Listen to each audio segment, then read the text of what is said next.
അസ്സലാമു അലൈക്കും വറഹ്മത്തുള്ളാഹി വബറകാതുഹു.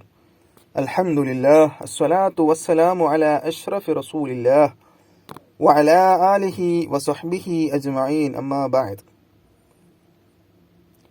ഇന്ന് ഞാൻ നിങ്ങളോട് സംസാരിക്കാൻ വേണ്ടി പോകുന്നത് കൂട്ടുകാരെ കുറിച്ചാണ്. കൂട്ടുകാരില്ലാത്തവർ നമ്മിൽ ആരും ഉണ്ടാവില്ല, അല്ലേ? ഒരാളെ കുറിച്ചറിയാൻ അയാളുടെ കൂട്ടുകാരെ കുറിച്ച് അറിഞ്ഞാൽ മതി എന്ന് പറയാറുണ്ട് നമ്മളൊക്കെ. ഇപ്പം എന്നെ കുറിച്ചറിയാൻ എൻ്റെ കൂട്ടുകാരനെ ചോദിച്ചാൽ മതി, എൻ്റെ കൂട്ടുകാരൻ്റെ സ്വഭാവം നോക്കിയാൽ മതി. ആ സ്വഭാവമായിരിക്കും എൻ്റെ സ്വഭാവം. ഇപ്പോൾ കൂട്ടുകാരൻ്റെ എല്ലാ സ്വഭാവവും അവനിലും കാണുമെന്നാണ് ഇതിനർത്ഥം. അതുകൊണ്ട് നാം കൂട്ടുകാരെ തിരഞ്ഞെടുക്കുമ്പോൾ അവർ ഉത്തമരായിരിക്കണമെന്ന് ഇവിടെ പ്രത്യേകം ഉണർത്തേണ്ടതില്ല. നല്ല കൂട്ടുകാരെ മാത്രം തിരഞ്ഞെടുക്കുക, നല്ല കൂട്ടുകെട്ട് മാത്രം കൂടുക. തെറ്റിലേക്ക് നയിക്കുന്ന കൂട്ടുകാരുണ്ടായാൽ നാം നാശമാകുമെന്ന് ഓർക്കുക. പ്രിയമുള്ളവരെ, നിങ്ങൾ കേട്ടിട്ടില്ലേ ചാരിയാൽ ചാരിയത് മണക്കുമെന്ന്? പഴമക്കാർ പറഞ്ഞൊരു പഴഞ്ചൊല്ലാണിത്. അനുഭവം തന്നെയാണ് അവരെ അങ്ങനെ പറയിപ്പിച്ചത്. കൂട്ടുകാർ കാരണമായി തെറ്റുകൾ ചെയ്യുകയും ഒടുവിൽ കുടുംബത്തിലും നാട്ടിലും ചീത്തപ്പേരുണ്ടാക്കുകയും ചെയ്ത എത്ര പേരുടെ വർത്തമാനങ്ങൾ നമ്മൾ കേൾക്കാറുണ്ട്, എത്ര പേരുടെ കഥകൾ നമ്മൾ കേൾക്കാറുണ്ട്. ആയതിനാൽ ഈ സമയത്ത് എനിക്ക് നിങ്ങളോട് ഉണർത്താനുള്ളത്, നാം നല്ല ചങ്ങാത്തവും കൂട്ടുകെട്ടും സ്ഥാപിക്കണം. എങ്കിലേ നമുക്ക് നല്ലവനായി തീരാൻ സാധ്യമാകുള്ളൂ. മഹാനായ ലോകത്തിന്റെ നായകൻ ഗുരു മുത്തു മുഹമ്മദ് മുസ്തഫ സല്ലല്ലാഹു അലൈഹി വസല്ലമ തങ്ങളുടെ കൂട്ടുകാരനെ കുറിച്ച് നിങ്ങൾ കേട്ടിട്ടില്ലേ?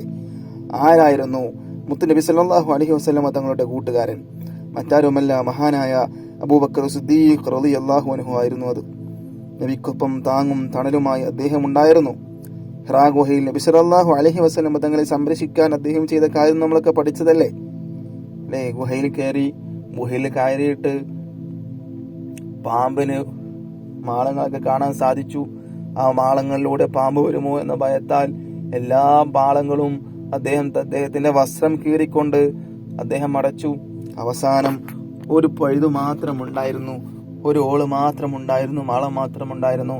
ആ മാളം തന്റെ കാലിന്റെ തള്ളവിരൽ കൊണ്ട് പൊത്തിപ്പിടിച്ചു. അങ്ങനെ ഒരു പാമ്പ് വന്ന് കുത്തുന്ന കഥയൊക്കെ നമ്മൾ കേട്ടിട്ടുണ്ട്. ആ പാമ്പ് എങ്ങനെ വന്നതാണ് എന്നൊക്കെ വേറൊരു ചരിത്രമുണ്ട്. അത് പണ്ട് ഒരു നബിയുടെ കാലത്ത് യൂസുഫ് നബി അലൈഹി സ്വലാമിനെ കിണറ്റിക്കൊണ്ടിട്ടപ്പോ ആ കിണറ്റിലൊരു പാമ്പിനെ കണ്ടു. ആ പാമ്പാണ് എവിടെ വന്നത്? ഇവിടെ റസൂലുള്ളാഹി സ്വല്ലല്ലാഹു അലൈഹി വസല്ലം തങ്ങളും അബൂബക്കർ സിദ്ദീഖ് റളിയല്ലാഹു അൻഹുവും ഗുഹയിലുള്ളിലിരിക്കുമ്പോൾ വന്ന് കാലിൽ കുത്തിയ പാമ്പ് ആ യൂസുഫ് നബിയുടെ കാലത്തുണ്ടായ പാമ്പാണ് എന്നൊക്കെ പറയപ്പെടുന്നുണ്ട്. ആ ചരിത്രം വലിയൊരു ചരിത്രമാണ്.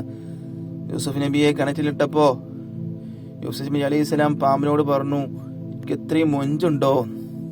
യൂസുഫ് നബി അലൈഹി സ്വലാമിനോട് പാമ്പ് ചോദിക്കുകയാണ്, യൂസുഫ് നബിയെ അങ്ങനെ കാണാൻ ഇത്രയും മൊഞ്ചുണ്ടോ? അപ്പൊ യൂസുഫ് നബി പറയാണ്, എന്നെ കാണാൻ എത്ര മൊഞ്ചുണ്ടെങ്കിൽ ലോകത്തിന്റെ നായകൻ ഗുരു മുത്തു മുഹമ്മദ് മുസ്തഫ സ്വല്ലല്ലാഹു അലൈഹി വസല്ലം തങ്ങളെ കാണാൻ എത്ര മൊഞ്ചുണ്ടാവും?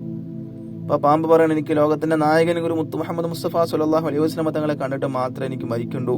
അങ്ങ് എന്താക്കണം? അള്ളാഹിനോട് പ്രാർത്ഥിക്കണം. അങ്ങനെ യൂസുഫ് നബി പ്രാർത്ഥിച്ചു. അങ്ങനെ ഒരുപാട് വർഷങ്ങൾ കഴിഞ്ഞു. നബി സല്ലല്ലാഹു അലൈഹി വസല്ലം തങ്ങളുടെ കാലമെത്തി. അങ്ങനെ രണ്ടുപേരും ഗുഹയിൽ കയറി. നബിയും അബൂബക്കർ സിദ്ദീഖ് റളിയല്ലാഹു അൻഹു ഗുഹയിൽ കയറി അവിടെ ഇരുന്നു. മാളങ്ങളൊക്കെ പൊത്തി. ഒരു മാളം മാത്രം ബാക്കിയുണ്ട്.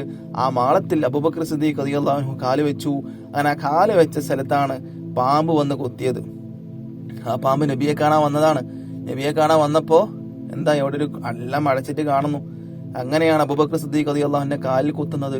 ആ കാലിൽ കൊത്തലോടുകൂടി ആ പാമ്പ് മരിക്കുകയുണ്ടായി. ആ പാമ്പ് യൂസുഫ് നബി അലൈഹി സ്വലാമിന്റെ കാലത്തുള്ള പാമ്പാണ്.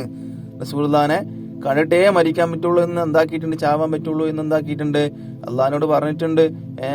അങ്ങനെ എന്റെ റൂഹിനെ പിടിക്കാൻ പറ്റുള്ളൂ എന്ന് അള്ളാഹിനോട് യൂസുഫ് നബി അലൈഹി സ്വലാം ദുആ ചെയ്തിട്ടുണ്ട്. അങ്ങനെ യൂസുഫ് നബി അലൈഹി സ്വലാം ദുആ ചെയ്തു. പാമ്പ് വന്നു, നബിയെ കണ്ട ഉടനെ മരിച്ചു, ചത്തു. അങ്ങനെയൊക്കെയാണ് പറയപ്പെടുന്നത്.